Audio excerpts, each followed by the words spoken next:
Olha, eu recebo aqui no estúdio o historiador, escritor, ator gaúcho Eduardo Bueno, nosso querido Peninha, que está com um canal no YouTube, o Buenas Ideias, tem quase 383 mil inscritos e está em Porto Alegre por um grande motivo, para divulgar uma peça. Não vai cair no Enem, de 15 a 17 de março, no Teatro São Pedro, aqui na capital gaúcha, semana que vem, portanto. Para quem não sabe, eu não lembro, pelo amor de Deus, mas vamos relembrar aqui, né? Aí, se não souber que o Peninha escreveu esse best-seller aqui, ó, da história do Brasil, né? Isso aqui é uma edição de 2002. De lá pra cá, muita água correndo embaixo da ponte. E continua, né? Inclusive, algumas para esgoto. Pois né? é, ou xixi. Meu Deus do céu, Peninha, onde é que nós vamos parar? Esse livro aqui já vai ter que ter um terceiro ou quarto volume. Vai ter. Vai virar uma Barça. Esse aí parou antes do Lula. Depois teve uma reedição do Lula, que quando eu lancei, eu brinquei, porque ele começa na pré-história. Daí quando eu lancei o do Lula, eu disse, olha, é um livro concêntrico, vai da pré-história de volta à pré-história. Mas era apenas um deboche. Claro. Depois veio a presidenta, saudades, presidenta, hein? Dilma. Que maravilha. Aí também continuou. Mas agora chegou na escatologia, né? Acho que a próxima versão vai ser censurada, vai ser X vídeos, né? É, X vídeos. Que constrangedor, né? Constrangedor. Pois é, agora o que tu achou disso aí? Achei constrangedor. Primeiro uma questão do conteúdo, outra coisa a postura de um líder de nação. Não pode, né? Não pode. Fora que o carnaval, você pode refletir sobre os caminhos e descaminhos do carnaval no Brasil, evidente. Claro. Né? Agora, é uma festa popular que se inicia no Brasil já desde o ano de 1600, chamava Entrudo, né? E era uma festa baseada no tal limão de cheiro. O limão de cheiro era uma bola de cera no qual as famílias de bem botavam uma água cheirosa e jogavam uns nos outros. Quando a festa começou a incluir escravos libertos, mulatos, negros e brancos desvalidos, eles mudaram o conteúdo da água de cheiro. Ficou mais amarela. Ficou tipo assim, golden shower. Né? E aí começaram a jogar uns outros. Aí a burguesia se retirou da festa e o Dom Pedro II conseguiu proibir a festa. Em 1854 o entrudo foi proibido. É aí que se inicia o carnaval no Brasil, que é uma festa francesada, que ela se recolheu para os salões. Só rico podia participar do carnaval. O carnaval aos poucos foi reconquistando o seu espaço, voltou para as ruas no ano de 1930, por aí. O Getúlio Vargas, o Lira Neto, meu amigo, escreveu um livro lindo, As Origens do Samba, que mostra como foi o Getúlio Vargas que escolheu, que determinou que o samba seria a música nacional. Porque, cara, a história, Marcelo, é construída. A história é uma fabulação, a história é uma fabricação. E isso não tem nada de errado nisso, só que a gente tem que saber qual é os mecanismos que levam a isso. Poderia ter sido o frevo, poderia ter sido o vaneirão. Mas alguém decidiu, o Getúlio decidiu que ia ser o samba. E aí o carnaval retoma, né? Então cabe a uma sociedade regular. Pois é, o pessoal fala muito de ditadura e democracia. A ditadura está ela está sempre presente na caneta ou na voz de quem detém o poder naquele momento. Sim. É um ditador escolhido, não é Exatamente, que veio nesse caso, então, né? Duas cara vezes, que sempre flertou com o regime militar, um militar. E, aliás, eu adoro hierarquia. Então, eu gosto mesmo de general, entendeu? Porque capitão é uma patente muito baixa pra mim. Peninha, me fala desse espetáculo em Porto Alegre. O que tu tirasse fizesse claro, fica flertando com a dramaturgia há muito tempo, porque faz parte do Brasil, é um prato cheio para roteiros de comédia. Exatamente. Uma coisa impressionante. Tragicomédia. Tragicomédia, mais tragicomédia, né?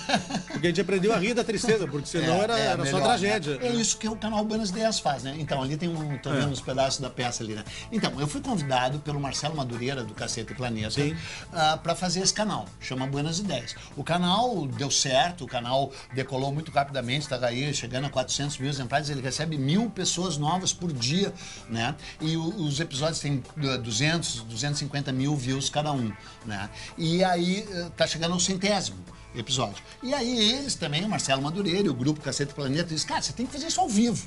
Você tem que fazer isso num teatro. Eu digo, cara, me paga que eu faço.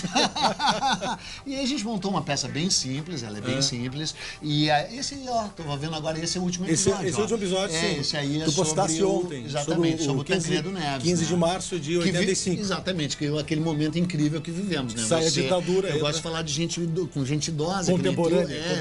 Não, porque você conta uma história. Tu fez 60 61, já fez. Eu fiz. Eu tô até de 10 anos atrasado, tô tentando me recuperar. Ah, mas tu parece muito mais. Parece muito mais, claro. Tá Jornalista sofre, cara. É impressionante, Jornalista eu também, sofre. quando eu era assim, jornalista, que nem tu, também tinha aparência. Mas agora que eu sou um jovem milionário do YouTube, eu tenho que rejuvenescer. E quero rejuvenescer ainda mais com você. Não, agora falando sério, sem piada. A peça é nos dias 15, 16 e 17 no Teatro São Pedro.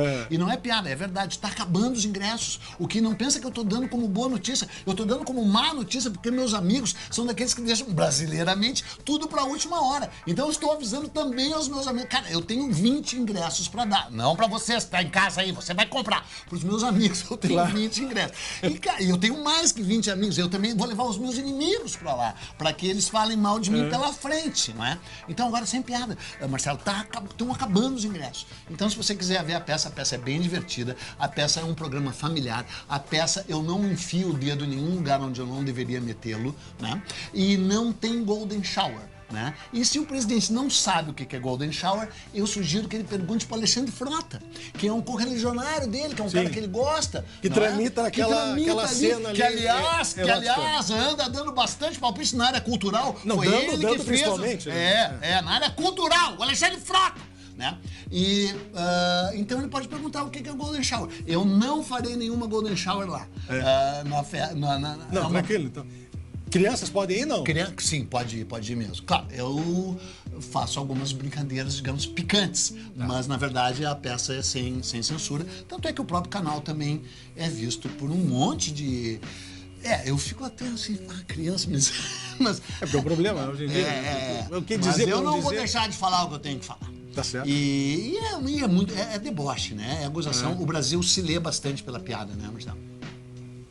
Deixa eu... Segura um pouquinho aqui. Segura aí, porque eu quero pegar o negócio. Cadê meu celular, Che? Eu deixei aqui em algum lugar. Cadê o celular? Que a gente ia falar do André Catimba e daquele salto então, que ele deu. Eu quero depois falar da passagem por esporte. Eu quero ler uma mensagem que eu recebi de um espectador. Me ofendendo? Não, de jeito nenhum. Olha só que olha que ele é um militar, é um ex-comandante da Marinha.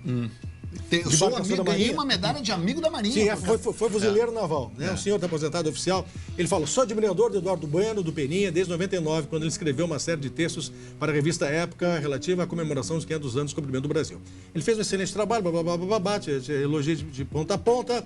E ele fala aqui que tanto tu quanto o Laurentino Gomes, por aplicarem essa linguagem jornalística nos textos, isso facilita a leitura e o entendimento, né? Derruba, ele se refere a história aqui, acadêmica, né? Tal, e a história didática que não, também, que não segue aquela linguagem academicista, enfadonha, perpetuando pelos historiadores, tradicionalistas, etc. Foi o objetivo. E ele fala que por causa dos teus livros, ele acabou sendo incentivado a cursar História aos 62 anos de idade. Que maravilha. Por favor, transmita ao Eduardo Bueno meus respeitos e minha admiração pelo teu trabalho. Grande abraço. Comandante Perlingeiro, lá em Brasília. Perlingeiro, estamos aqui, né? E nesse momento... Ele faz uma pergunta aqui, ó. Sabe, isso aqui que eu acho que é o motivo final da mensagem.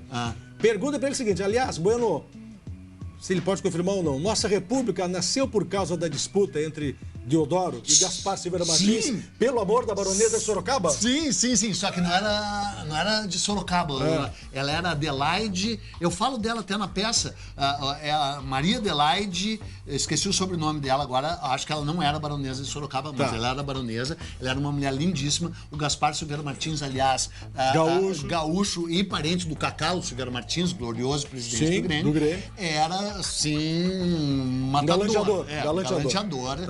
Chamava o tribuno, né? Discursava incrivelmente bem e debatia muito contra o Júlio de Castilhos. A República é muita articulação do Júlio de Castilhos, né? Jornalista golpista. Porque a República é um golpe, né? A República é um golpe militar. Você pode ser republicano, você pode ser monarquista, isso não interessa. O que interessa é que quando uma guarnição militar sai da caserna às 6 da manhã para derrubar um regime constitucional, só tem um nome, golpe militar. Foi o que aconteceu na madrugada de 15 de novembro de 1889, quando o Deodoro, que era monarquista, que não era republicano, insuflado pelo Benjamin Constant, sai da casa dele, que era na frente do Campo de Santana, onde é o Ministério do Exército até hoje, na Avenida Presidente Vargas, que não existia, e derruba Comando Militar do Leste. Exatamente. Derruba primeiro o primeiro-ministro, que era o Visconde de Ouro Preto, né? E não derruba o imperador. Diz, o imperador é meu amigo, devo-lhe favores. E aí volta para casa, que ele estava doente, quando o Quintino Bocaiúva, que era o jornalista golpista por excelência, porque era o diretor de redação do jornal O País, o principal do Rio de Janeiro, vai lá junto com o Benjamin Constant e diz assim, sabe quem o imperador que você disse que é seu amigo botou no lugar do ministro que você derrubou? E o Deodoro, não, o Gaspar Silveira Martins, que era inimigo mortal dele, porque ele tinha sido presidente da província, ele, Deodoro, tinha sido presidente da província do Rio Grande do Sul, na época se dizia presidente da província, governador, né? Governador. E tinha brigado com o Gaspar Silveira Martins porque ele amava uma mulher, a Maria Adelaide, e quem ficou com a mulher foi o Gaspar Silveira Martins. Então era uma dor de cor no Monumental, e foi assim, muito, muito, muito por causa disso. E aí ele diz, então digam ao povo que a República está feita. Peninha, para fechar, essa democracia que nós vivemos em que o... Não, fechar esse assunto. Ah, tá. Esse é um mito, essa democracia, o poder na mão do povo, pelo simples fato do povo a cada 4 anos ser obrigado a votar em candidatos que não necessariamente estão preparados para cargos públicos, simplesmente porque tem popularidade e poder de reunir votos. Apresentador de TV. Principalmente, né? Principalmente dos jornalistas, historiadores famosos. Que vira senador. Vira senador, né? Enfim, tem vários por aí. Tem. Esse modelo, embora... É o menos ruim que tem ainda aí? É o menos ruim, né? O último episódio... Ah, não foi ao ar ainda. Alguém falar, a democracia pode ser ruim, mas é o menos ruim. É o menos ruim. Comprovadamente é o menos ruim. A frase do Winston Churchill. Democracia é a pior forma de regime, excetuada todas as outras. Eu compartilho disso. Agora, uma democracia plena, ela só se dá com um povo que exerce a cidadania. Um povo que conhece os seus direitos, mas acima de tudo os seus deveres. O brasileiro está começando a querer aprender os seus direitos, mas continua ignorando seus deveres. Vê o jeito que dirige no trânsito, vê o jeito que se comporta. E é um povo muito inculto. É um povo que conhece muito pouco a sua história. E como você falou, a frase que eu repito sempre, que infelizmente não é minha, senão eu botaria direitos autorais e cobraria dela. Quem não sabe de onde veio. Quem não sabe de onde veio, não sabe onde vai. Povo que não conhece a sua história está condenado a repeti-la. E é isso que a peça mostra. O nosso hino tem um verso, né? Povo que não tem virtude acaba por ser escravo. Exatamente. E isso tem acontecido. E acontece. E aonde que tem que se dar a reforma? Tem que ser uma reforma da educação, no estudo, no conhecimento. Só o teu diretor fica entrando assim no meio do programa? Fica, Por favor, cara, pode mostrar o diretor entrando, que ele adentrou? Não, ele Você não viu, mas o diretor entrou no meio do programa ele entra, participa. A porta fez barulho, é impressionante. Ele vem que de vez em quando participa. Não, o negócio aqui é diferenciado. Ainda bem. Então, nós temos a segunda melhor audiência do Rio Grande do Sul e eu fico fungando no cangote a Cristina Ranzolin, no bom sentido. Às vezes mais, às vezes menos. Né? Não nos está vendo e a gente também não está te vendo. E não por ser gremista e não por desacato ao Falcão. A gente ama o Falcão aqui também. Eu não. Não? Eu amo. Ui.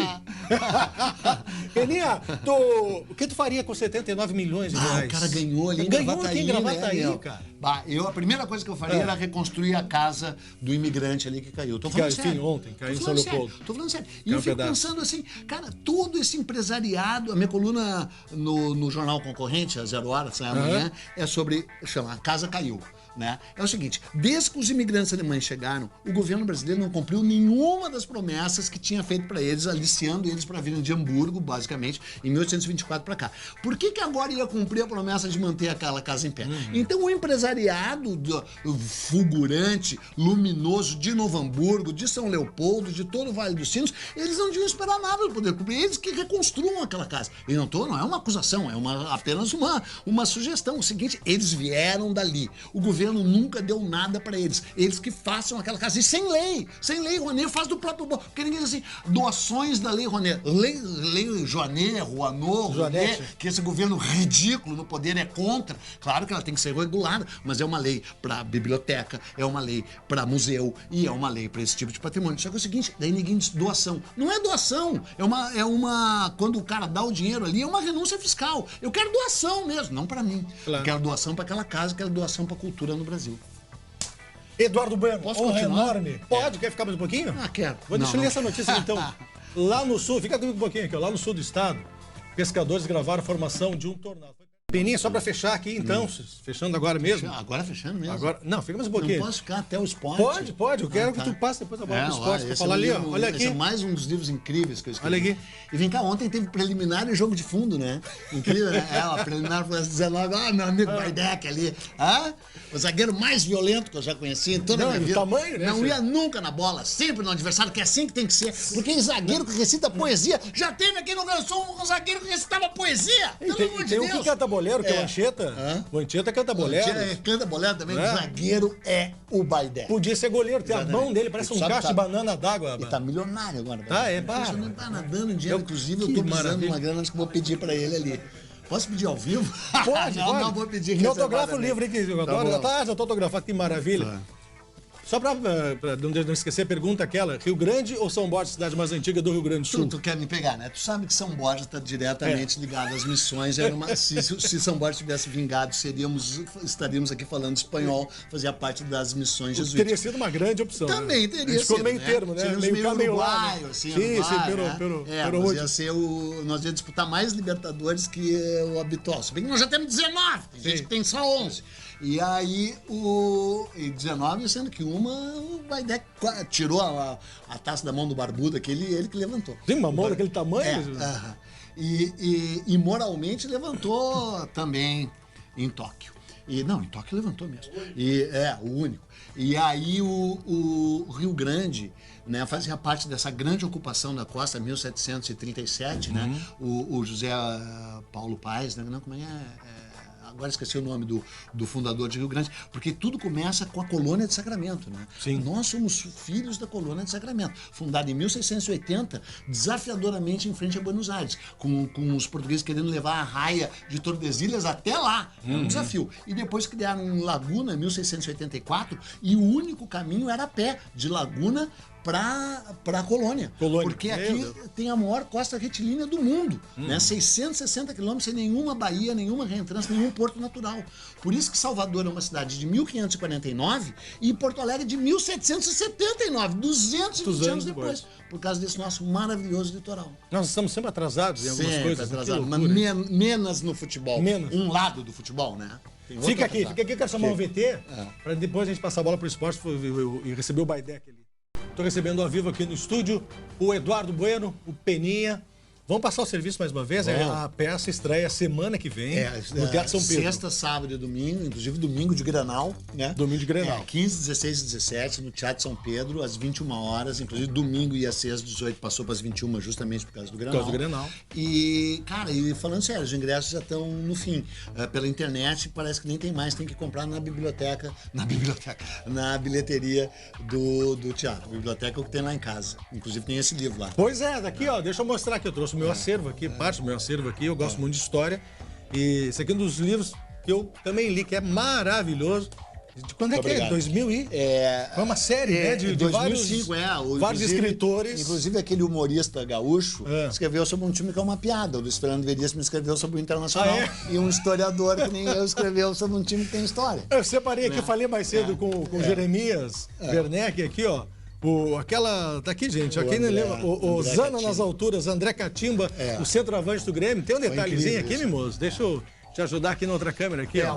E essa foto do Armênio Abascal, né? Que foi meu grande amigo, falecido Armênio Abascal. É uma foto emblemática. É uma cena emblemática aqui da história do Grêmio. O cara de joelhos ali, né? O Benítez, o Tadeu Ritt, isso sim, que é jogador, não é aquele Baidec. E o André Catimba, que, cara, falando sério, foi um dos maiores centroavantes que eu já vi na minha vida. O que ele tentou fazer aqui? Aí tentou dar um voo lá em cima e sofreu uma contratura mesmo. E desistiu no meio do caminho. Não vou mais. E caiu com as partes no chão. É uma das belas histórias.